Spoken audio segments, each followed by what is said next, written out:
Mas é que a gente nunca sabe quando tá começando aqui. Pronto, parece que foi. E aí, galera, beleza? Graças a Deus, estou aqui mais uma vez. E isso é bem coisa interessante, né? Ontem, no domingo, né? A gente tinha feito uma história aqui falando, olha, a gente vai fazer uma live hoje e tal. E talvez a gente vai fazer uma live hoje, que talvez a gente vai viajar e tal. E resultado, acabou não tendo a live no domingo, nem na segunda. Hoje estamos na terça ou na quarta, por aí. E aí a gente tá tendo aqui a live que ia ser aquele dia. Essa live a gente tá fazendo aqui agora. Hoje é dia 14, dia 15 de fevereiro de 2023. Mas lá no YouTube vai entrar, acho que semana que vem, talvez, né, se Deus quiser. E é isso aí, vamos continuar a história aqui. Deixa eu já marcar aqui, pra quem chegar depois, ver do que é que a gente tá falando. A gente tá aqui continuando o capítulo 6 do livro de João, que é justamente a história que mudou a humanidade, mudou o calendário, mudou tudo de todos que já passaram por ela. E sem dúvida, todos aqueles que conheceram tiveram sua vida completamente transformada. Não só para essa vida, mas para toda a eternidade. Enfim, vamos continuar aqui, terminar o capítulo 6 hoje do livro de João. E vamos agora começar já o capítulo 7. Já, vamos fazer isso aqui tudo e vamos lá. Vamos lá. Muitos discípulos abandonam a Jesus. Versículo 60, capítulo 6, versículo 60. Ao ouvirem, seja bem-vindo a família, em nome de Jesus. Ao ouvirem isto, muitos dos seus discípulos disseram, dura é esta palavra, quem poderá suportá-la? Justamente Jesus estava falando a respeito de todos aqueles que vieram a ele, vieram porque o Pai o enviou. E aquele que o Pai enviou, no caso de Jesus, ele veio pela vontade do Pai. E aí vamos para o versículo... Vamos continuar aqui, que no caso, Jesus está falando a respeito daquilo que ele tinha falado na live anterior. Em Êxodo capítulo 16, versículo 2, diz assim, toda a congregação dos filhos de Israel murmuraram contra Moisés e contra Arão no deserto. O que acontece? Aquele povo era filho de Abraão mesmo. Filho de Abraão de verdade mesmo. Por quê?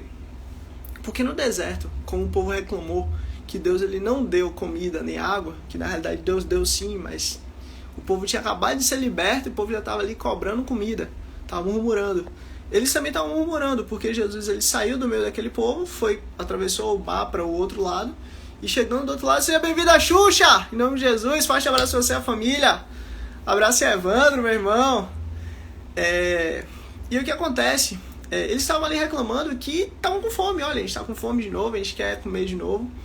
E baseado naquilo que os pais dele ensinaram lá no deserto. Em Êxodo 16, versículo 3, diz assim, mas a fome era muito severa naquela terra. E assim que acabou o trigo que trouxeram do Egito, o povo começou a reclamar com Moisés e Arão. Se ao menos tivéssemos morrido pela mão do Senhor no Egito. Queixavam-se. Valeu! E aí o que acontece? Mais uma vez, o povo estava lá no deserto murmurando e falando que estava com fome, que não tinha comida e que Deus foi muito mal com eles. E o povo na época de Cristo, repetindo também a mesma dose de murmuração. Inclusive a gente tem um vídeo aqui no canal, né? Com a regular de nosso Jesus Cristo, que é murmuração, louvor a Satanás. É exatamente isso. Quando a gente murmura, a gente está louvando não a Deus, infelizmente. Êxodo também, capítulo 15, versículo 24. Então o povo se queixou a Moisés, dizendo, que beberemos? Você vê, o povo estava chateado, querendo comer, querendo beber, murmurando ali. E a mesma coisa fizeram com Cristo. Em Números também, tem uma menção direta. E o povo falava contra Deus e contra Moisés. Aí que tá. Quando a gente murmura, a gente não está murmurando só sobre aquela situação. A gente também está murmurando contra Deus. Porque é Deus que nos coloca naquela situação, se a gente vive um caminho que segue a lei dele. Porque assim, se nós vivemos um caminho que não é buscando a maldade, não é buscando o pecado, não é buscando essa vida, não é buscando as coisas dessa vida, e as coisas ruins vêm pra gente, foi Deus que nos colocou. É como Jó, é como Davi quando estava em tese, certo? É como o próprio João Batista. João Batista não queria ser levado ao deserto, não queria viver no deserto, mas foi assim que foi. Então assim, quando a gente murmura, a gente de fato está louvando não a Deus. A gente tem que louvar a Deus. E aí que tá. Vamos continuar. Versículo 61. Sabendo em seu íntimo que os seus discípulos estavam se queixando do que ouviram, Jesus lhe disse isso. Isso os escandaliza? Jesus, como ele é o próprio Deus, ele conhecia a mente e o coração do homem. E ele sabia exatamente o que é que os seus discípulos pensavam e planejavam no seu coração. E Jesus sabia que os seus discípulos estavam muito descontentes com aquilo. E Jesus chega para eles e fala assim, olha, isso os escandaliza? Tipo assim, vocês estão chateados por causa disso? O que acontece? Talvez seja até um pouco doloroso, mas assim, quando Deus ele levantou Davi tinha 14 anos, quando ele foi ungido rei de Israel. Mas o que acontece? Davi só veio sentar no trono com 30. E ele só veio a ter paz, digamos assim, com 40. Então, olha o tempo de 14 até 40 para ele sentar no trono e, teoricamente, ter um pouco de paz. Então, por que isso aconteceu? Muito simples. Deus estava arrancando o Saul que existia no coração de Davi. Então, da mesma forma que Jesus ele mostrava quem ele era e trazia o reino dos céus à terra, ele também estava preparando os seus discípulos para aquilo que eles iriam enfrentar sem ele, para aquela dificuldade que eles iriam passar depois que Cristo voltasse. Jesus estava ali preparando eles. E justamente estava ali começando a separar o joio do trigo. Estava justamente separando aqueles que queriam seguir a ele por causa do reino dos céus, porque o Pai o enviou, e aqueles que queriam seguir a ele só por causa da comida e da bebida. Sendo que Jesus falou que isso não é o principal. E quem segue a Jesus por isso, tipo assim, fazer uma coisa totalmente errada. Inclusive, ele nunca garantiu isso nessa vida. Pelo contrário, o Rei dos Reis, o Senhor dos Senhores, ele próprio deixa claro, tipo assim, eu não tenho nenhum lugar para descansar a cabeça. Então, assim, imagina vocês, sabe? Por quê? Porque meu reino não é desse mundo, meu reino não é dessa terra. Tipo, eu tô aqui de passagem, eu tô a missão aqui, que é justamente salvar vocês para toda a eternidade. E aqueles que colocam seus tesouros nessa vida, nessas coisas, sinto muito. Só vão colher coisas dessa vida e já se acabou. Enfim, vamos continuar. Versículo 62. Que acontecerá se vocês virem o Filho do Homem subindo para onde estava antes? Isso aqui é muito importante. Jesus estava deixando muito claro que ele não queria, em tese, aqueles que estavam seguindo a ele pelo que ele tinha a oferecer. Jesus ele nunca nos chama pelo que nós temos a ganhar com ele, pelas bênçãos que ele tem a oferecer aqui nessa vida, nessa terra, nesse período. Se em algum momento você ouvir o evangelho e falar assim, olha, venha para Jesus que Jesus vai te curar, que Jesus vai te dar isso, vai te dar aquilo, vai fazer, tipo assim, vai realizar um sonho seu, cuidado, porque não é isso que a lei do Senhor ensina, pelo contrário. Jesus ele é a cura para a ferida que foi o pecado que foi colocado lá no jardim, o pecado que entrou quando o homem comeu a árvore do conhecimento do bem e do mal, o pecado que quando o homem pegou sua chave e deu para Satanás. Jesus é essa cura, Jesus é esse remédio. Pelas suas pisaduras, glória a Deus, nós fomos sarados. Então assim, esse sarado não quer dizer que pode ter cura? Claro, pode ter, porque Deus é todo poderoso. Exatamente, o Evangelho Coach. Exatamente, Deus é todo poderoso, mas o real evangelho é nos ligar, nós, a Deus, como era lá no jardim, quando tudo era perfeito. Então assim, a gente sempre tem que lembrar disso. João, capítulo 3, versículo 13, a gente inclusive já pegou essa parte aqui na live também. Vamos ver se alguém lembra, né? Ninguém subiu ao céu, a não ser aquele que veio do céu, o Filho do Homem. Jesus ele deixa muito claro que ninguém esteve lá no céu, subiu ao céu, a não ser ele próprio, mas ninguém foi lá. Então Jesus ele está falando aqui que além das pessoas ali, daqueles que estavam seguindo a ele, talvez esses se escandalizarem, porque não eram chamados por Deus, além disso ele está dizendo, olha, além de vocês estarem me seguindo pelo motivo errado, talvez vocês se escandalizem com o que vocês vão ver. Tipo assim, Jesus está separando o joio do trigo, deixando muito claro isso.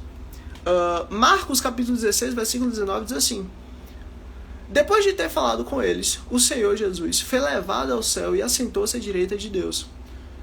Depois que Jesus morreu e ressuscitou, inclusive abrindo um parêntese, toda vez que a gente está lendo, né, para honra e glória do nosso Jesus Cristo, o Evangelho, eu sempre acho que Jesus ele vai se salvar de alguma forma. Não, agora ele vai dar um jeito e não vai morrer na cruz, e agora ele vai dar um jeito e não vai morrer.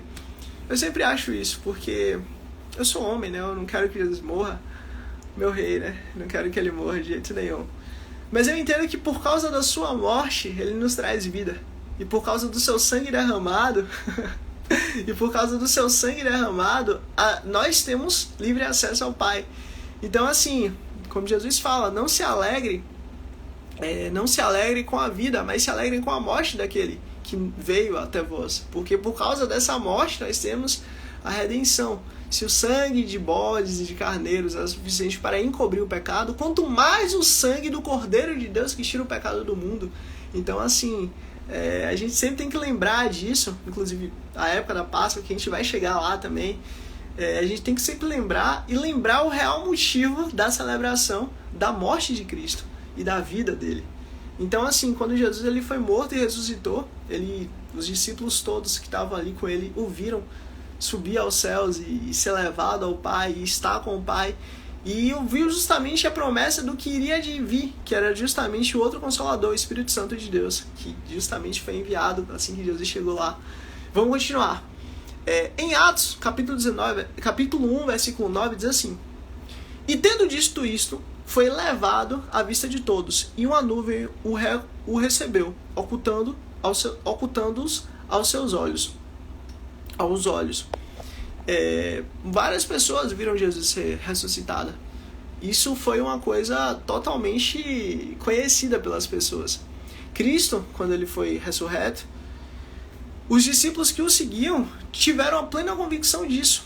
Uma convicção tão firme, tão sólida, tão absurda que Cristo de fato voltou aos céus, que todos eles foram torturados, presos e mortos, justamente garantindo que isso é verdade. E aí que tá.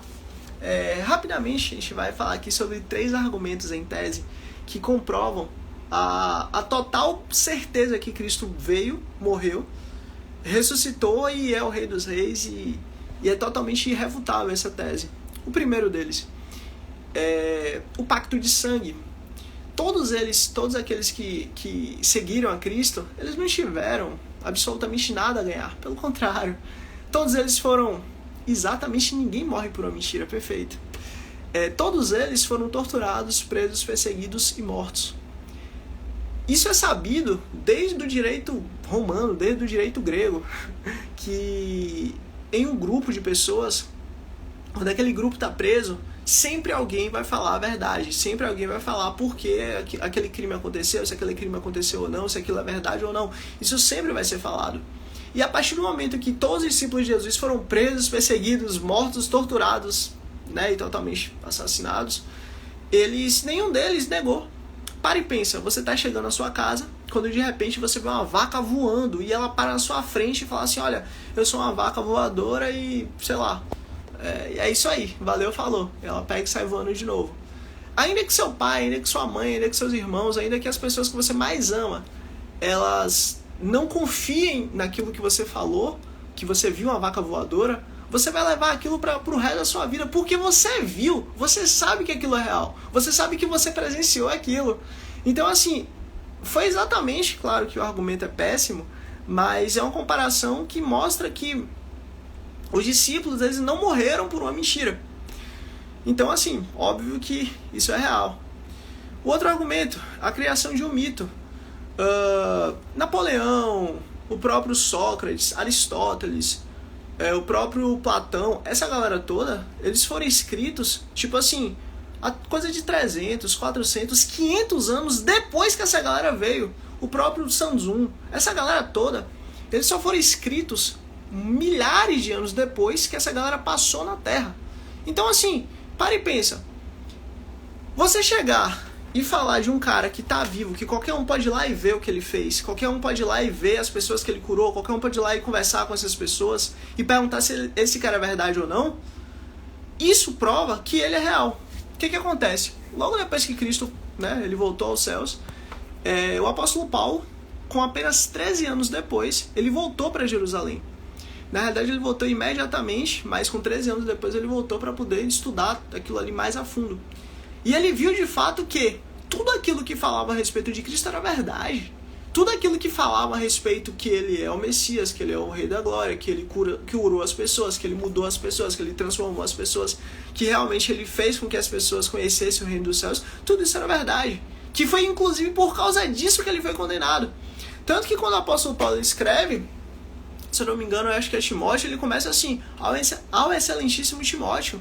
Até hoje, seguindo os costumes do direito romano, sempre quando a gente começa uma peça, uma petição, sempre tem lá: ao excelentíssimo senhor, doutor, juiz de direito, da vara tal, do estado tal. Basicamente é isso.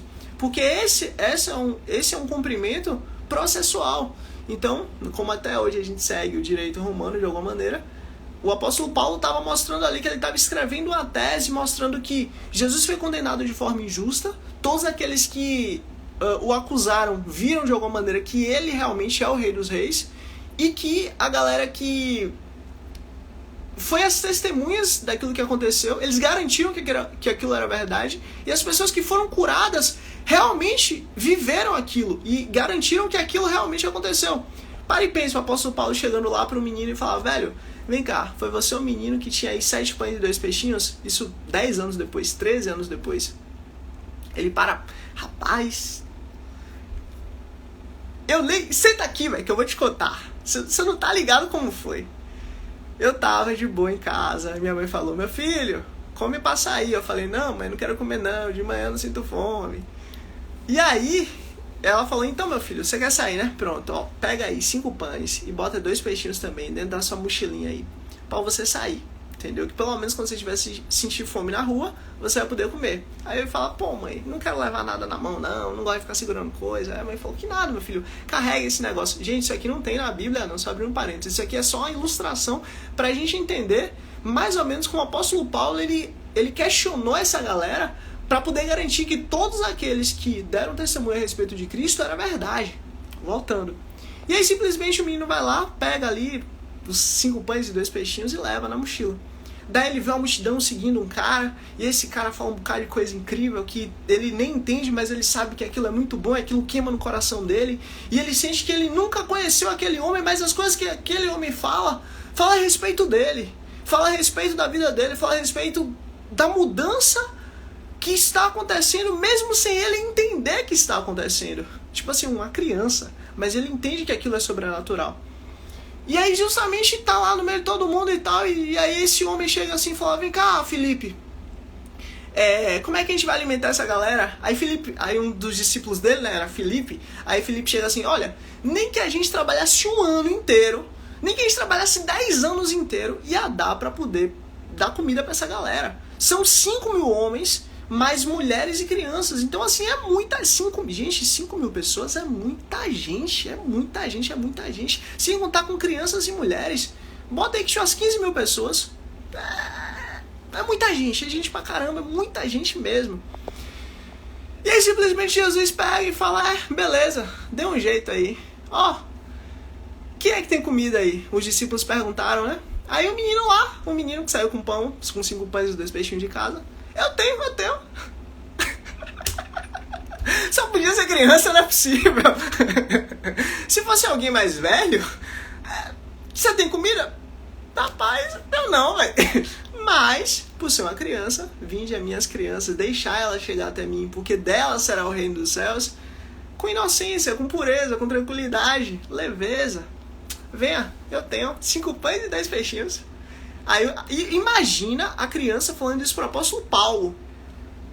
Aí simplesmente ele vai lá, pega os 5 pães e 10 peixinhos, dá pra Jesus, Jesus pega, vai lá, corta um pedaço. Quando corta o pedaço do pão, pão cresce. Aí vai dar para um discípulo. Aí outro discípulo corta o pedaço do pão, dá pro outro: seja bem-vindo à luz, em nome de Jesus. Aí corta o pedaço do pão, dá pro outro. Daí o outro discípulo também pega o pão. E aí tipo assim, o pão cresce na mão do outro discípulo. E daí pega outro peixe e corta também, vai passando. Tipo assim, eram só 5 pães e 2 peixes. E 2 peixinhos. Esses 5 pães e 2 peixinhos alimentou mais de 5.000 homens. E ainda mulheres e crianças. Exatamente. Esse menino jamais iria esquecer aquele dia que o Messias pegou os 5 pães e os 2 peixinhos dele. E aí justamente o apóstolo Paulo, 10 anos depois, 13 anos depois, para ser mais exato, para ser totalmente exato, 13 anos depois, o apóstolo Paulo volta a Jerusalém e lá ele justamente conversa com esse menino e fala lá, olha, excelentíssimo Timóteo, tudo aquilo, excelentíssimo Teófilo, tudo aquilo que foi falado a respeito dele é verdade. Eu também vi a mulher com a mão mirrada. E essa mulher, exatamente, Deus trabalha dos dois lados, exatamente. Essa mulher que tinha a mão mirrada, eu conversei com ela, eu conversei com a família dela, e a família dela mostrou que de fato ela tinha muitos anos e tal, assim como a mulher de fluxo de sangue, assim como os cegos, assim como várias outras pessoas que Jesus curou. Eu fui lá e conversei e vi que isso é real. Outro argumento é justamente essa prova, mostrando que Cristo, ele não tem como ser um mito. Por quê? Porque de fato, pessoas que chegaram imediatamente ali, puderam voltar aonde ele estava, porque Galileia e Judéia é muito perto, é muito colado, e essa galera foi lá e viu que tudo isso que foi falado a respeito dele era verdade. Vamos seguir, só para deixar uma coisa clara, que existiu Sócrates, Platão, Plutarco, que existiu Sanzun, essa galera toda, o próprio Napoleão. Em tese, historicamente, isso não é nem questionável, entre aspas. Agora, as pessoas querem questionar Jesus, tipo assim, por quê? Falta de conhecimento. Porque quem de fato estuda, quem de fato busca, quem de fato vai atrás, tem o mínimo de entendimento que todo o evangelho ele é totalmente real. Inclusive, só abrindo um parênteses, não queria nem falar a respeito disso agora, mas é bem rápido. Só existem 3 cópias sobre os escritos ali de Sócrates. Só são 3 cópias, que em tese 2 são originais e uma é uma cópia da cópia, digamos assim. Que em tese é aceito, mas enfim. Só que da Bíblia são mais de 10 mil. Tipo assim, a Bíblia é colocada como um livro totalmente ao concurso. Ou seja, nada, absolutamente nada, tem sequer 1% da validade do que a Bíblia tem. Historicamente é isso. Existem milhares de estudos científicos que provam exatamente isso. E assim, artigos muito pesados, inclusive feitos por ateus. Por quê? Porque é um documento real. Enfim, vamos continuar. O outro argumento é justamente a respeito... Seja bem-vindo, Silas! Grande capitão aí, tamo junto, irmão, forte abraço. E forte abraço pra Lucas também, velho. Vou ver vocês, viu? Forte abraço aí, em nome de Jesus. Vamos pro próximo argumento. O próximo argumento é justamente dos soldados pretorianos. O que acontece? Os soldados, eles tinham uma vida pública de serviço ao Estado, de serviço ao... Seja bem-vindo, Ian, em nome de Jesus! Eles tinham uma vida pública de serviço ao Estado, serviço ao Império Romano. Esses caras, na medida que o tempo passava, eles iam se graduando ali dentro da hierarquia, e até eles chegaram ao último posto, que era justamente o posto de um soldado pretoriano. Esse posto de soldado pretoriano, querendo ou não, gostando ou não, era o posto assim, mais alto, era o soldado de maior confiança, e era um soldado assim, totalmente especialista em ter um entendimento do que fazer a favor do Império Romano. Era o soldado que cuidava da vida do próprio imperador romano. Tipo assim, eram os caras mais brabos que tinham para poder fazer a segurança do Império Romano. Assim que Jesus morreu, e ele estava ali, no caso, da sexta para o sábado, e do sábado para o domingo, foi colocado tropas romanas, no caso de pretorianos, soldados pretorianos, para poder cuidar daquele túmulo ali. O que acontece? Por que Roma fez isso? Muito simples. Porque falava que Jesus ia ressuscitar, então o grupinho dele ali, os 12 ali, iam invadir o túmulo e ia tirar ele e dizer que ele ressuscitou. E os judeus não queriam que isso acontecesse, e também os romanos não queriam que isso acontecesse, porque se isso acontecesse, tipo assim, poderia levantar uma insurreição contra Roma e Roma ia perder o poder. Então ninguém queria que Jesus ressuscitasse, pelo menos os homens ajudassem Jesus a ressuscitar. Só que assim, quem ressuscitou Jesus não foi homem, foi o próprio Espírito do Senhor, então isso é o de menos. Podia colocar 1 milhão de tropas romanas, não ia valer de nada. E aí foi o que aconteceu, colocou algumas legiões de tropas romanas, e eles botaram ali para poder fazer toda aquela proteção ali do túmulo. E justamente da noite do sábado para o domingo, segundo o livro de Marcos, houve um grande terremoto e a pedra foi arrancada, foi tirada, foi arrancada ali da frente do túmulo. Pelo livro de João, se eu não me engano, já diz que a pedra foi rolada e que saiu uma grande luz dali. E outro livro diz que ouvi um forte estrondo dali de dentro e simplesmente ninguém conseguiu olhar para lá para dentro. E todo mundo fala, todos eles, inclusive os próprios soldados, falam que Jesus de fato ressuscitou dali. E para e pensa, não era soldado que nunca foi para a guerra, não era soldado que nunca enfrentou pessoas, não era soldado que nunca matou, que nunca fez nada... Também, em nome de Jesus. Não era soldado que nunca enfrentou situações complicadas. Pelo contrário, eram soldados que tinham todo o entendimento de guerra. Eles sabiam que era de fato uma guerra. Então, assim, essa galera ficou com medo. Esses soldados, a maior parte deles fugiu. Só ficou no outro dia 2 soldados que ficaram distantes do túmulo, olhando de longe o túmulo. E esses soldados justamente acabam falando com as mulheres. Então, assim, querendo ou não, gostando ou não, esses caras viram algo extraordinário. Inclusive, existe um historiador, que esse historiador, ele, praticamente pela história, a galera queria apagar o nome dele, da história, e os escritos dele, porque ele não só é um romano, que é um gentil, por sua vez, alguém que trabalhava no Império Romano, que trabalhava direto ali para o próprio imperador romano, e esse cara, ele escreve, o nome dele é Flávio Joséfo, ele escreve que Jesus ele é o Messias, que no caso ele é o Messias esperado entre os judeus. Ele não só escreve que Jesus fez milagres e maravilhas, não só escreve que Jesus morreu, não só escreve que Jesus ressuscitou, mas escreve que Jesus realmente é aquele que era esperado. Então, assim, óbvio que pela história humana, a história que muitas vezes busca apagar o Senhor de toda a história da humanidade, esse pessoal fez de tudo para apagar o Flávio Joséfo da história, porque é um historiador que não tinha nada a ver com o evangelho, inclusive o cara era romano. Então, esse cara é um dos caras, talvez seja o relato extrabíblico mais firme a respeito de Cristo e da sua personalidade de Deus e homem aqui nessa terra, aqui nessa vida. E vamos para o último argumento rapidão, porque a gente tem que correr aqui, ainda faltam alguns versículos. Apesar de ser curta essa última parte, essa última perícope, a gente já foi para o capítulo 7 também, então vamos correr aqui rapidinho. O último argumento justamente é a questão o mito, o sangue. Isso aqui não estava proposto, mas é porque acabou entrando.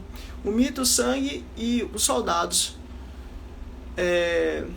Gente, tem outras também.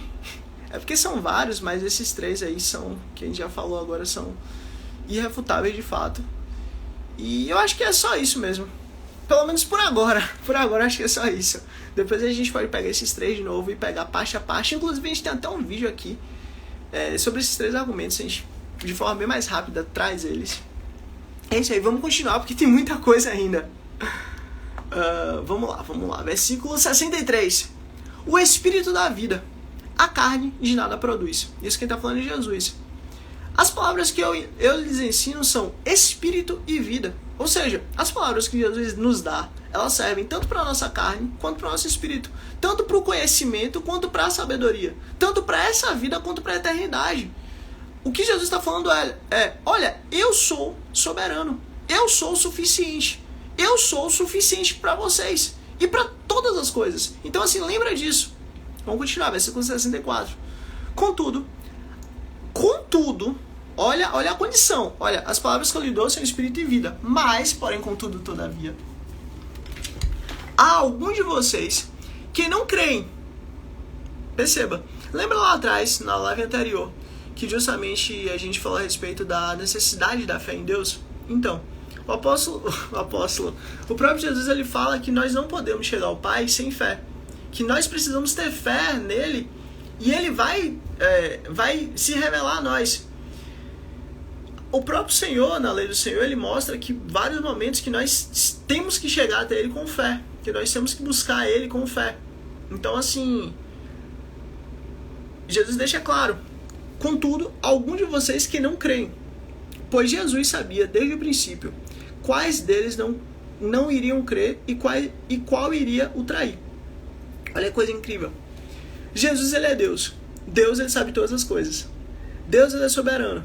Deus, ele tem o entendimento de todas as coisas em todo momento. Então, ele sabe exatamente aqueles que iriam estar com ele e aqueles que não iriam estar com ele. Ele sabe exatamente aqueles que iriam continuar com ele, seguindo ele como seus discípulos, e aqueles que, tipo assim, só estavam com ele por causa da barriga, digamos assim.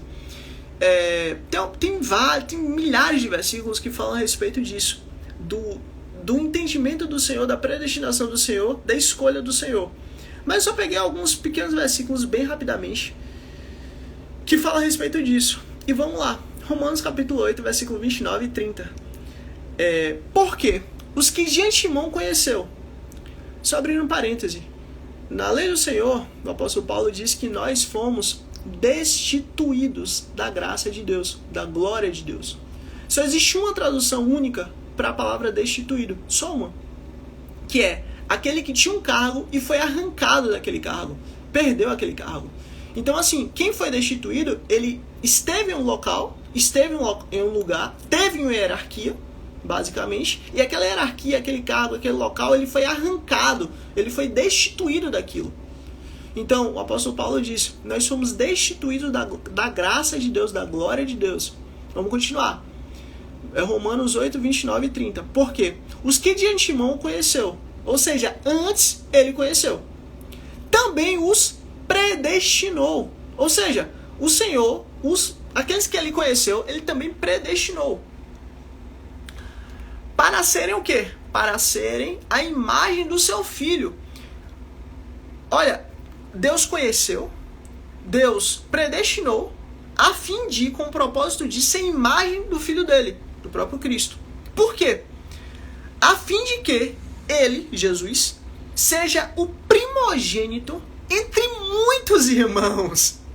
Jesus é o nosso irmão mais velho.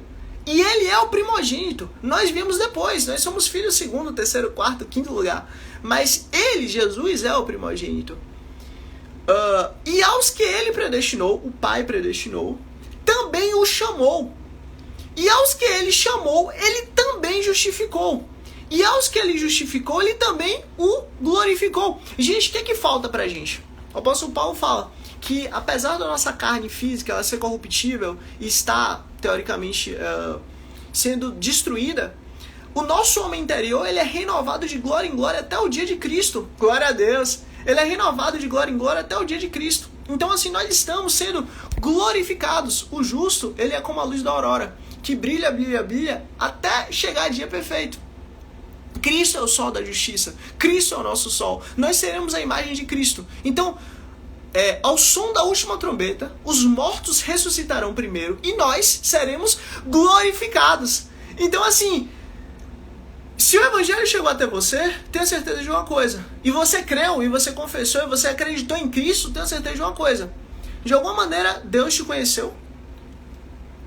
Antes, de antemão, ou seja, antes disso aqui, Deus também o predestinou para você ser conforme a imagem de Cristo. Deus, para que Cristo seja o primogênito entre os irmãos, ele seja o irmão mais velho, ou seja, para a honra e glória de Cristo. Por isso que você segue a Cristo, para a honra e glória dele. E ele também te chamou, te justificou e agora está te glorificando. Então assim, esse é o processo da salvação. O evangelho chega até você porque lá atrás Deus te conheceu e foi te conduzindo até Cristo. Por isso que Cristo fala, ninguém pode vir a mim, a não ser que o Pai tenha o atraído até mim. Então, Jesus ele deixa muito claro, não somos nós que vamos até Deus, é Deus que nos atrai a Jesus, para que através de Jesus nós viemos a voltar ao Pai. Ou seja, um dia nós conhecemos, ele nos conheceu, mas estamos aqui nesse processo de volta, nesse processo de remissão até nossa casa. Voltar a casa, voltar à presença do Senhor. Vamos continuar. Efésios capítulo 1, versículo 5.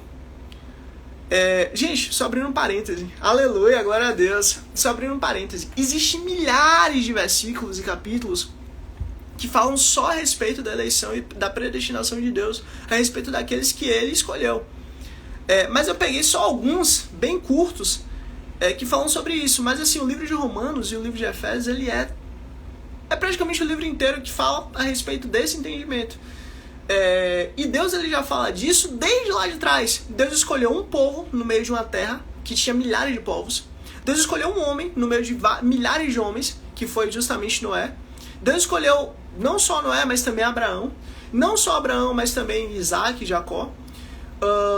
Deus deixa claro que só existe uma forma de voltar a Ele, não existe duas, nem três, nem quatro, só existe uma forma. Então assim, Deus deixa Ele muito claro, e também escolheu só uma nação, que foi Israel na antiga aliança. Então Deus deixa muito claro que é Ele que escolhe, conforme a vontade dEle, para honra e glória dEle, conforme o propósito dEle. E ponto. Nós que temos que nos adequar a quem Ele é. Não a gente adequar a nosso Deus, não a gente criar nosso Deus. Não, Ele é. Nós estamos. Então, sejamos aquilo que Ele é, que Ele quer que nós sejamos. Vamos continuar. Efésios capítulo 1, versículo 5. Ele nos predestinou. Ele nos predestinou. Para quê? Para sermos adotados. Para sermos adotados. Ele nos predestinou para sermos adotados como seus filhos por meio de Cristo, conforme o bom propósito da sua própria vontade. Gente, é sério. Isso muda tudo. Porque a partir do momento que você entende que Ele nos predestinou, não é mais a sua força que vai fazer com que você vá para Deus. Seja bem-vinda, viva em nome de Jesus. Não é mais a sua força. Exatamente é Ele em nós. É Ele em nós. E não é mais a nossa força que faz com que a gente volte a Deus. É o contrário. Nós temos o entendimento de que Ele nos predestinou para sermos conforme o seu Filho, para que dessa maneira a gente volte a Ele. Ou seja, é pela força dEle, é pela capacidade dEle, é pelo poder dEle. É por causa dEle que nós estamos de volta para casa. Vamos voltar para casa. Isso aqui é uma passagem. Nossa vida não é aqui. Nosso mundo não é aqui. Se a gente busca essa vida aqui, se a gente busca as coisas daqui, se a gente busca as coisas dessa vida aqui, já era. Nós somos de fato os mais miseráveis dos homens. Porque essa vida não é eterna. Por melhor, por pior vida que você tenha, ela não é eterna. Isso aqui é uma passagem. É só uma volta para casa. E acredite, Jesus fala que... O próprio Salomão fala que tudo isso é ilusão. E que Jesus fala que o que mais vale é o que há de vir. Ele deixa claro o caminho. Vamos continuar. Efésios capítulo 1 ainda, versículo 11. Só abrindo um parênteses, existem milhares de versículos que falam só a respeito disso, mas vamos lá. Nele fomos também escolhidos. Nele, em Cristo, fomos também escolhidos, tendo sido predestinados. Nele também fomos escolhidos, tendo sido predestinados, conforme o plano daquele que fez todas as coisas, segundo o propósito da sua vontade. Ou seja, Deus, ele é criador, ele fez todas as coisas, ele é todo poderoso. Conforme a sua vontade, nós fomos escolhidos para estar com ele. Então assim, nós já estávamos condenados, mas ele nos escolheu. Nós já estávamos condenados para a morte, porque todo aquele que não crê em Cristo já está condenado. Não é que a gente vai se condenar, nós já estamos condenados. Mas a partir do momento que nós cremos em Cristo, nós não temos mais condenação. Nenhuma condenação há para aqueles que estão em Cristo. Então assim, ele nos escolheu para sermos predestinados conforme o propósito da sua vontade. Vamos continuar. 2 Timóteo, capítulo 1, versículo 9, diz assim: Ele, o Senhor, Cristo Jesus, Ele nos salvou e nos chamou para uma vida santa. Deus é santo, santo, santo. Se existe um atributo de Deus, que ele é um atributo, o maior atributo de Deus, digamos assim, se é que existe o maior atributo de Deus, só abrindo parênteses, não, Deus é soberano. Deus não é maior em uma coisa e menor em outra. Deus é poderoso em todas as coisas. Glória a Deus, aleluia. Se existe um atributo de Deus, que é o maior que ele tem, entre aspas, é justamente a santidade dele. Porque é o único atributo que é falado sempre 3 vezes. Deus é santo, santo, santo. Para honra e glória dele, em nome de Jesus. Então assim, esse que é santo, ele nos salvou e nos chamou para uma vida santa. Assim como ele é santo, nós também temos que ser santo. Porque é assim que ele nos chamou. Não por nossos méritos ele nos chamou, ele nos salvou. Não pelos nossos méritos, mas por sua própria vontade e graça. Não é pelo nosso mérito que nós fomos chamados. Não é pelo nosso mérito que nós fomos salvos. É pela vontade e graça de Deus. Foi pela vontade dele que nós fomos salvos. Deus quer salvar a humanidade. E todos aqueles que ouvem a voz dele e o coração arde e aceita Cristo como Senhor e Salvador, esse foi chamado e predestinado. Se o evangelho chegou até você e você crê em Cristo, é para você que o evangelho foi feito. E ponto. Nenhuma condenação há. Essa graça nos foi dada em Cristo, antes dos tempos eternos. Gente, está escrito. Antes dos tempos eternos. Nós só estamos aqui para poder confirmar aquilo que Deus já tinha feito, já tinha falado, já tinha escrito. Na lei do Senhor, em momento nenhum, diz que Deus vai escrever o nome no livro da vida. Já está escrito.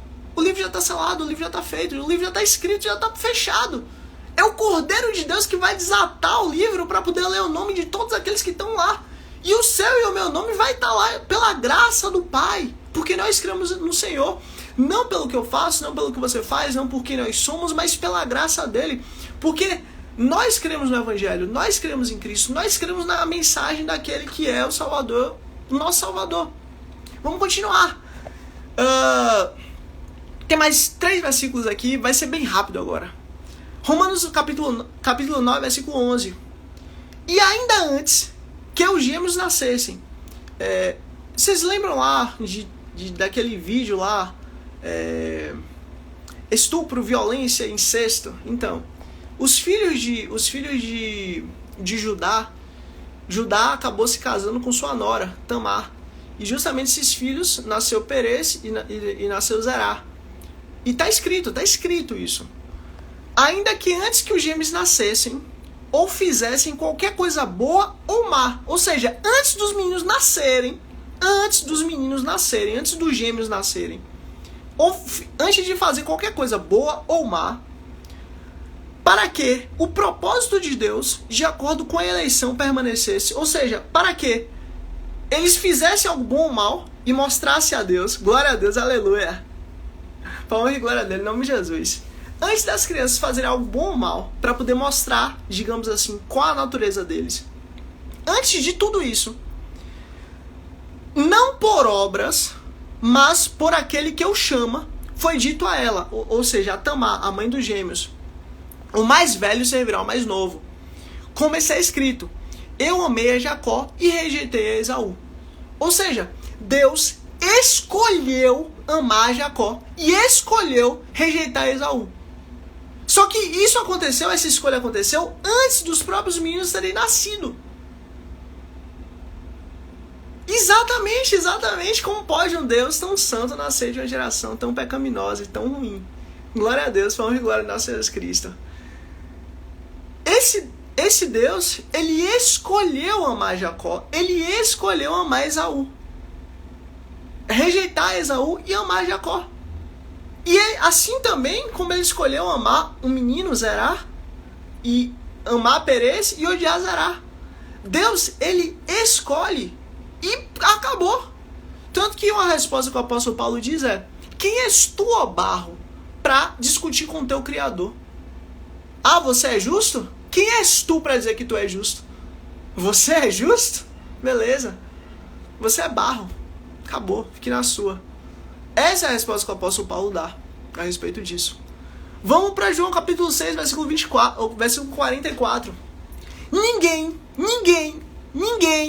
pode vir a mim, a não ser que o Pai que me enviou o atraia.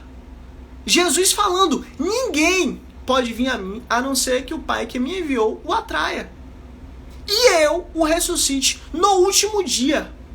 Ao som da última trombeta, os mortos serão ressuscitados e nós seremos transformados, seremos levados com Cristo, ressuscitados. Então assim, gente, Jesus está deixando claro: ninguém pode vir a mim a não ser que o Pai que o enviou o atraia. E eu o ressuscitarei no último dia. Presta atenção nisso. Se você acredita em Cristo, se você tem confiança em Cristo, se Cristo queima no seu coração, glória a Deus, glória a Deus.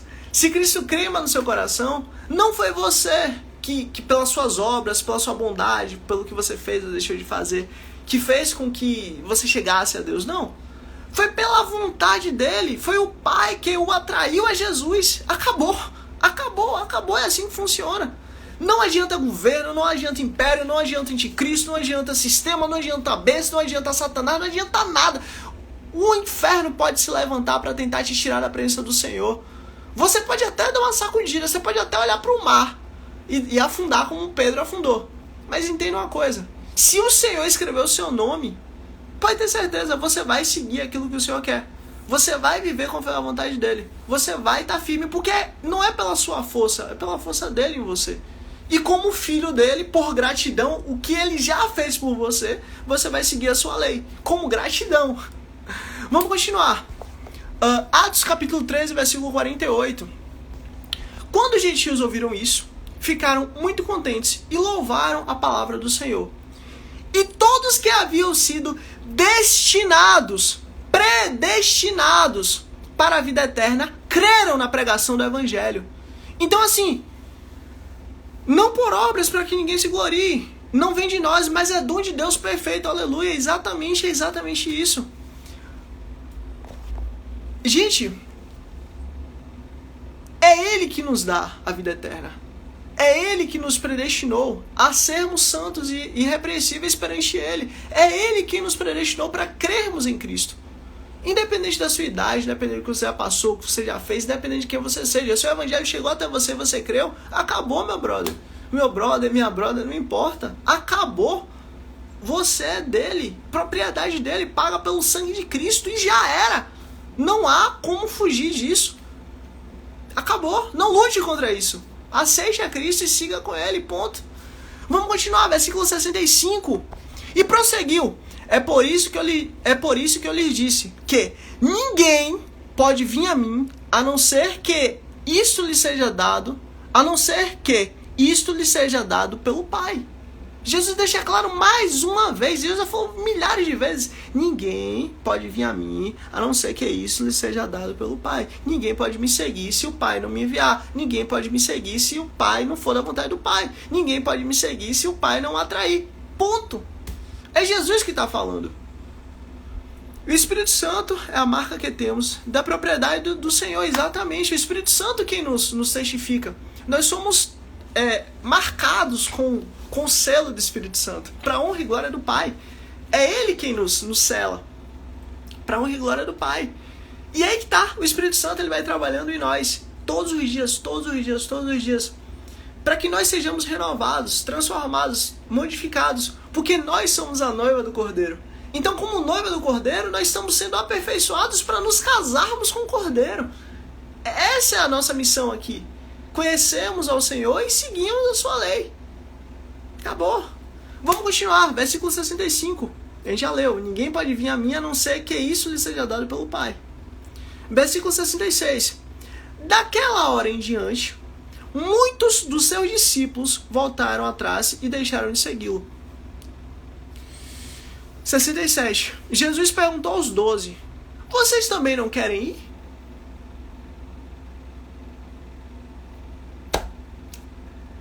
Jesus, ele não buscava a glória de homens. Jesus buscava fazer a vontade do Pai. Todos esses que deixaram de seguir ele, não foi o Pai que o enviou. Foi a fome. Foi outra coisa que não tinha para fazer. Foi o medo dos romanos. Foi a raiva dos romanos. Foi o ambiente legal com pessoas legais. Foi a amizade. Foi o pai ou a mãe que mandou. Não foi por Cristo. Não buscou a Cristo por Cristo. Não foi atrás de Cristo por Cristo. Não foi atrás de Cristo pelo Evangelho. Estavam com Cristo pelos benefícios que Cristo tinha.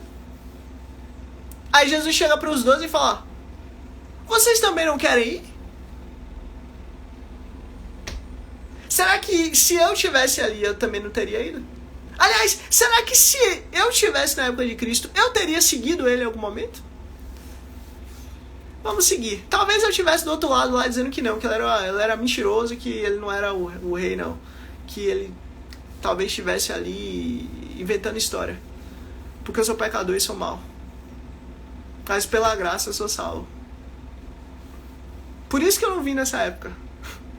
Por isso que eu só vim agora. Depois que foi profetizado que ele iria vir, ele veio. Depois foi profetizado que ele iria ser morto e morreu. Depois foi profetizado que ele iria ressuscitar e ressuscitou. Depois foi profetizado que ele iria mandar o Espírito Santo e mandou. Depois foi profetizado que ele iria vir de uma virgem e veio de uma virgem. Depois foi profetizado que ele iria voltar ao céu e voltou ao céu. E agora a gente só está nessa última parte aí, que é justamente Jesus falou: eu vou voltar para buscar a minha noiva. Tudo já aconteceu, tudo já foi cumprido, tudo já passou. Literalmente a gente está na época mais fácil de buscar o Senhor e crer nele e crer na mensagem. Por quê? Porque tudo já aconteceu. A última parte nós estamos. Será que nós somos os bons? Talvez nós sejamos os piores. Os piores. Porque foi necessário que tantas coisas viessem a acontecer para que assim a gente pudesse ter um pouquinho de fé. Melhor foi aqueles que não viram e já creram. Melhor foi aqueles que sequer viram Jesus sendo morto, mas já criam que o Messias iria vir. Exatamente, pior geração. Misericórdia de nós. Tanto que quando o apóstolo Paulo escreve sobre a última igreja, a igreja de Laodiceia, se eu não me engano, ele fala que é sinagoga de Satanás. De tanta podridão e, enfim, tanta apostasia. Vamos continuar. Jesus pergunta aos 12: vocês também não querem ir? Pergunta braba. E Jesus responde, Simão Pedro responde, olha que coisa incrível, Simão Pedro, aquele que andou no mar, aquele que falou que não quer negar, aquele que falou com Jesus, olha, eu vou estar com o Senhor até o final. Simão Pedro responde, olha que coisa absurda: Senhor, para onde iremos nós? Tu tens a palavra de vida eterna.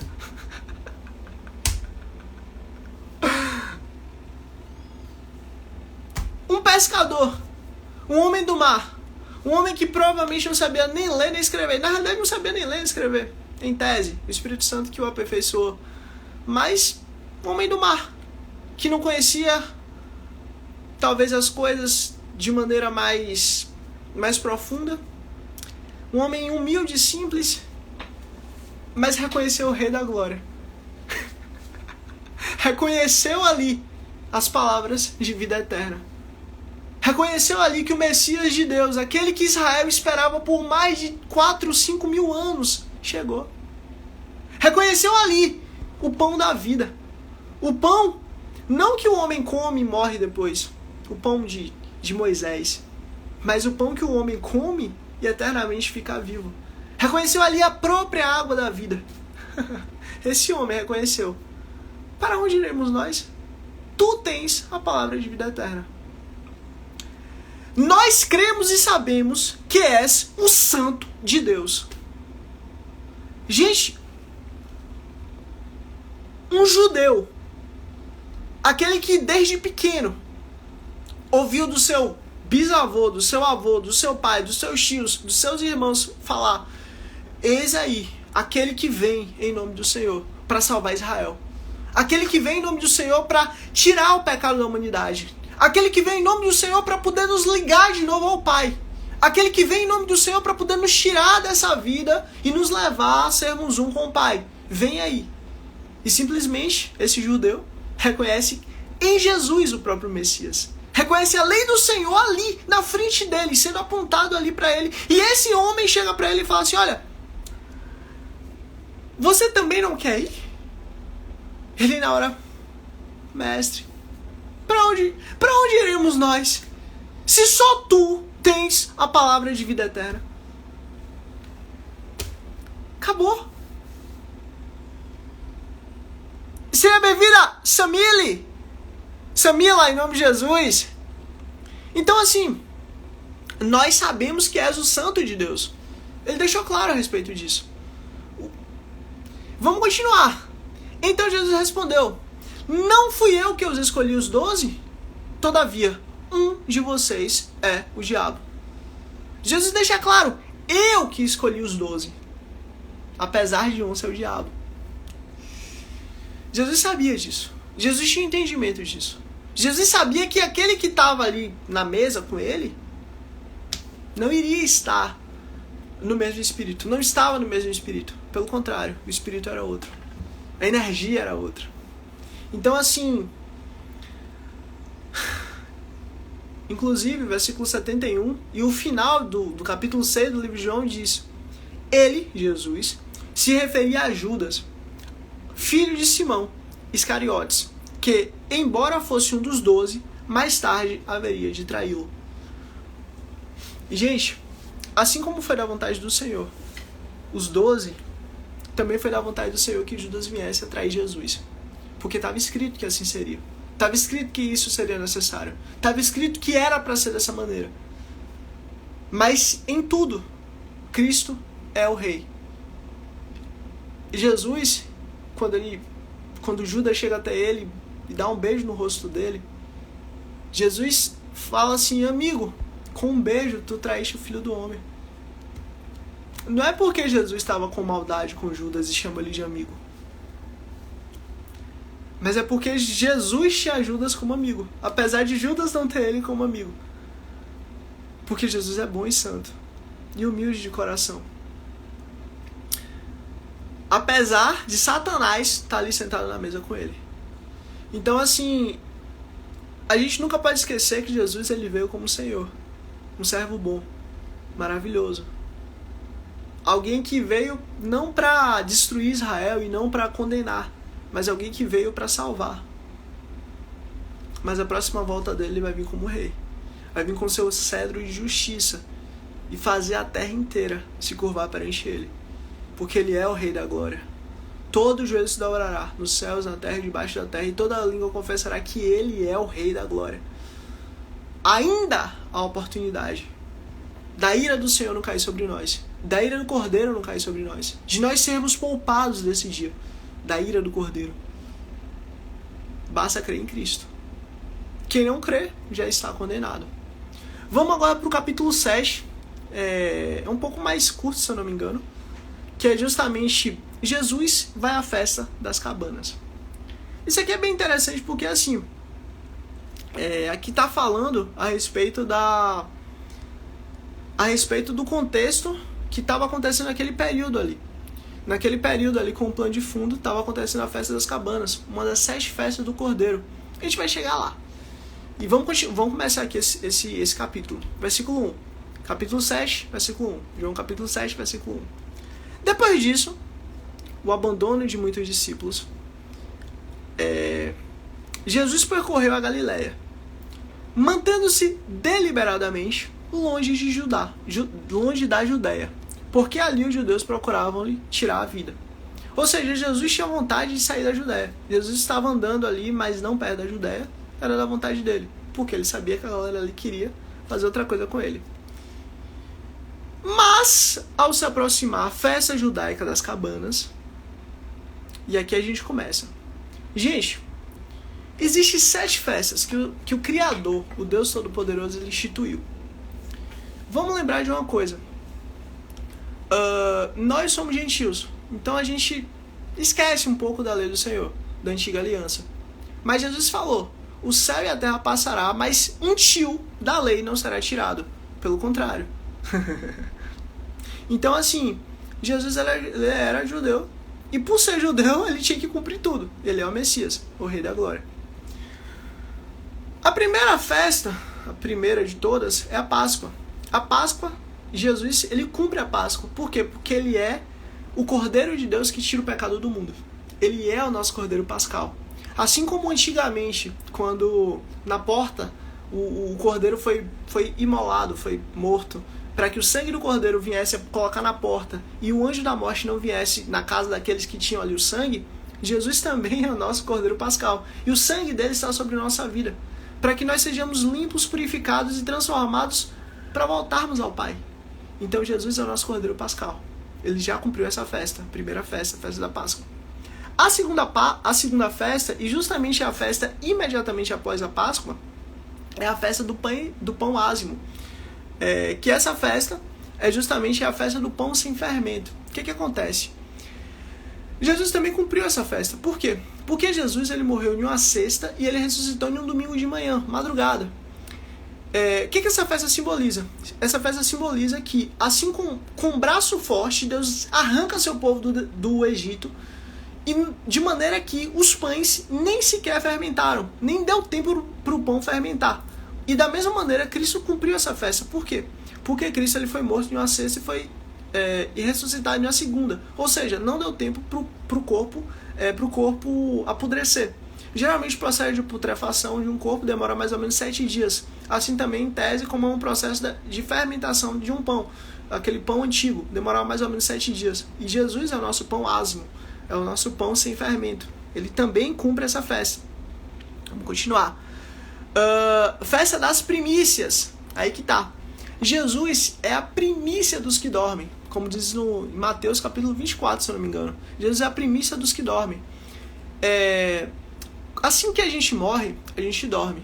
E quando a gente dorme, a gente vai abrir os olhos na eternidade. Quando a gente dorme, a gente não sabe quanto tempo passou. A gente não sabe se passou 1 minuto, 2 minutos, 10 minutos, a gente não sabe. Jesus é a primícia. Primícia daqueles que dormiram. Então, assim, ele já cumpriu também essa festa. Porque Jesus já ressuscitou. A gente vai ressuscitar, mas ele já ressuscitou. Vamos continuar. Festa de Pentecostes, que também foi cumprida por Jesus. E de repente veio do céu um som como de um vento impetuoso que encheu toda a casa na qual eles estavam sentados. E foram vistos por eles línguas repartidas como de fogo. E ali o Espírito Santo vem para a noiva de Cristo. Ali é quando 50 dias após a festa das primícias, no caso. E justamente 50 dias depois há o dia de Pentecostes e ali todo mundo se reúne. E foi ali que o Espírito Santo veio e passou a habitar com a gente. Já tem 2000 anos o Espírito Santo habitando conosco. Porque Jesus voltou para o Pai e ele mandou nosso Consolador, no caso, o Espírito dele. Jesus também cumpriu. Faltam apenas essas 3 festas, que é a festa das trombetas, que é justamente quando o Apocalipse vai começar, porque existe 7 selos, 7 trombetas e 7 taças. E tanto o selo quanto a taça, eles vão ser colocados, eles vão ser derramados, eles vão ser quebrados, eles vão ser entoados no mesmo momento. Mas os cálices da ira de Deus, ele vai ser derramado sobre a terra. Depois, né, porque ao som da última trombeta, nós seremos, os que estão mortos serão ressuscitados, os que estão vivos serão transformados. E aí sim vai começar as trombetas de Deus sobre a terra. As trombetas, os cálices de Deus sobre a terra. E é justamente aí que entra a outra festa, que é o Yom Kippur, o dia da expiação. Esse vai ser o dia da ira do Cordeiro. Por quê? Porque o Cordeiro ele vai entregar o sangue daqueles que foram mortos, no caso, que foram mortos por causa do Evangelho, e ele vai entregar o sangue dele, para que eles sejam redimidos. E em contrapartida, a terra ela vai sofrer, porque o pecado da terra, já Cristo não vai pagar o pecado da terra, porque o pecado da terra já foi todo pago em Cristo. Por que Jesus morreu 9 horas? Por que Jesus foi crucificado 9 horas e às 3 horas da tarde ele foi morto? Ele de fato entregou a alma dele ao Pai. Porque de 9 às 3 são 6 horas. Essas 6 horas significam 6.000 anos da terra. A terra só foi dada 6.000 anos. Nem um dia a mais, nem 1 hora a mais. E acabou. Só existe 6.000 anos para essa terra. Ponto. A era que há de vir é o milênio. Que aí é justamente a última festa, que é a festa dos tabernáculos, que a gente vai chegar nela agora. Mas aí que tá, Cristo, ele pagou os 6.000 anos de pecado da humanidade. Cada hora correspondeu por 1.000 anos de pecado. Então assim, no dia da expiação, o sangue de Cristo, ele vai ser, no caso, ele já foi colocado lá no Santo dos Santos do Senhor, e nós temos um sacerdote, que é Jesus, que intercede por nós o tempo inteiro, a nosso favor. Só que a ira de Deus, a ira do Cordeiro, ela vai ser derramada sobre a terra. E nós já vamos estar lá, a gente não vai estar mais aqui para pegar a ira do Cordeiro, para pegar os 7 cálices da ira do Cordeiro. Nós não vamos estar mais. Por quê? Porque nós somos a noiva de Cristo. E nossa roupa, ela já está limpa com o sangue do Cordeiro. Então, assim, a última festa... Seja bem-vindo, ô Davi, ô Lobeck. E justamente a última festa é a festa do tabernáculo. Essa festa justamente são os 1000 anos de Cristo. São os 1000 anos que Cristo vai reinar sobre a terra. E nesses 1000 anos, ele vai trazer realmente a renovação, o cetro de justiça sobre a terra, e vai mudar todas as coisas, e todos os reinos se renderão ao Senhor, e ele será o rei sobre essa terra por 1000 anos. E a gente vai chegar lá. Então, basicamente, das 7 festas do Cordeiro já foram cumpridas 5, só faltam 2. E basicamente o entendimento dessa festa que Jesus estava cumprindo ali, que é a festa das cabanas, é exatamente esse. É que ele estava ali cumprindo a lei do Senhor. E estava ali mostrando que ele iria vir lá na frente, no milênio. A volta dele, no caso. Vamos continuar, gente. Seu vídeo. Meu amigo, eu não te conheço, o Davi Lowbeck. Como é que eu vejo aqui solicitação? Vamos lá. Versículo 3. Os irmãos de Jesus lhe disseram: você deve sair daqui e ir para a Judéia, para que os seus discípulos possam ver as obras que você fez. Coisa bacana, né? Você deve sair daqui e ir para a Judéia, para que seus discípulos possam ver o que você fez. Jesus justamente estava querendo sair de onde ele estava, para justamente ir, para não morrer na Judéia. E aí justamente Jesus queria sair dali, não estar na Judéia, e os irmãos de Jesus queriam que ele estivesse ali. Isso acontece. Às vezes a gente quer, sei lá, a gente ouve o conselho do mundo e a gente acha que é o melhor conselho. A gente ouve o mundo, a gente ouve a terra, a gente ouve essas coisas e a gente acha que é o melhor. Só que na realidade o plano de Deus é outro para a nossa vida. É completamente diferente. É exatamente o que aconteceu com Jesus. Jesus queria sair da Judéia para os judeus não matarem. E os irmãos dele estavam falando com ele: Jesus, vai para a Judéia, lá é bom. É isso. Mas pelo fato de Jesus estar conectado com o Senhor, Jesus estava ali ligado o tempo inteiro, então não foi para lá. Aí Jesus responde.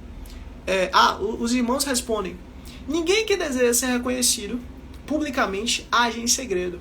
Visto que você está fazendo essas coisas, mostre-se ao mundo. Ou seja, os discípulos estavam falando para Jesus assim: olha, se mostra ao mundo, sabe? Aparece, você está muito escondido, você não pode ficar assim não, você tem que aparecer, você tem que se mostrar, você tem que ser visto pelo mundo. E aí versículo 6, pois nem os seus irmãos criam em Jesus. Que coisa, né? Em momento algum da lei do Senhor, diz que Jesus, ele não teve, Maria não teve outros filhos. Momento algum. Tanto que essa história de que Maria não teve filhos, ela foi criada lá no século V com a Igreja Católica. E a Igreja Católica criou esse entendimento, mas veio de um padre. Mas na lei do Senhor, em momento nenhum, diz que Jesus não teve outros irmãos, pelo contrário. Aqui, inclusive, está uma referência direta, pois nem os irmãos criam nele. E Jesus fala: quem é meu irmão? Aqueles que estão lá fora me chamando? Não. Meu irmão é justamente aqueles que ouvem o Evangelho e creem em mim, que creem no Pai. Esse é meu irmão. Não aqueles que vieram da minha mãe. Jesus sim tinha irmãos. Então Jesus lhe disse: para mim ainda não chegou o tempo. Para vocês, qualquer tempo é certo. Ou seja, vocês estão me dando um conselho de ir para a Judéia, mas assim, sendo sincero, seja bem-vindo, Daniel. Vocês estão me dando um conselho de ir para a Judéia, mas assim, não serve a Judéia para mim. Ainda não é chegado o tempo, ainda não é chegado a hora. Ainda não é chegado o momento de ir para a Judéia. Eu vou ir para a Judéia? Eu vou, mas não é agora. Para vocês qualquer tempo serve, para mim não. O mundo não pode odiá-los, mas a mim odeia, porque dou testemunho de que o mundo faz e é mal. Ou seja, Jesus está deixando claro: vocês não são odiados, mas eu sou. Por quê? Porque eu mostro as obras do mundo, eu mostro que o mundo é mau, eu mostro que o mundo faz coisas erradas. Jesus está deixando isso claro. Versículo 8. Vocês vão à festa, eu ainda não subirei a essa festa. Por quê? Para mim, ainda não chegou o tempo apropriado. Jesus está deixando claro: para mim não chegou o tempo apropriado. Ainda não chegou o meu tempo apropriado de ir para a Judéia, de ir para a festa, de estar lá, de apresentar, de aparecer. Ainda não chegou o momento. Versículo 9. Tendo dito isso, permaneceu na Galiléia. Os discípulos foram, ele ficou na Galiléia de boa. Contudo, versículo 10. Depois que os seus irmãos subiram para a festa, ele também subiu. Não abertamente, mas em segredo. Jesus poderia ter chegado lá e falar: ó, eu cheguei. Ele seria o pessoal iria ovacionar ele. pessoal iria, nossa, o brabo chegou, o melhor chegou, o maior chegou. Porque ele já era muito conhecido. Só que só tinha uma coisa. Ainda não era o tempo. Vamos continuar. Na festa, os judeus o estavam esperando e perguntavam: onde está aquele homem? Tá vendo? Ele já era conhecido. Os judeus já conheciam ele. Os judeus já ouviam falar dele e já sabiam que ele fazia coisas extraordinárias. Onde está aquele homem? Entre a multidão havia muitos boatos a respeito dele. Seja bem-vindo, Tavim, em nome de Jesus.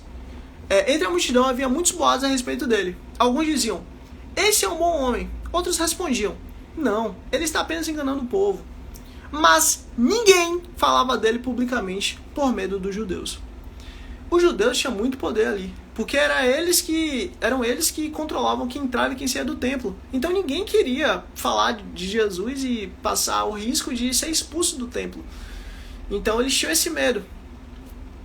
E, querendo ou não, Jesus já era conhecido. Bem-vindo ao MZW! Querendo ou não, Jesus já era conhecido.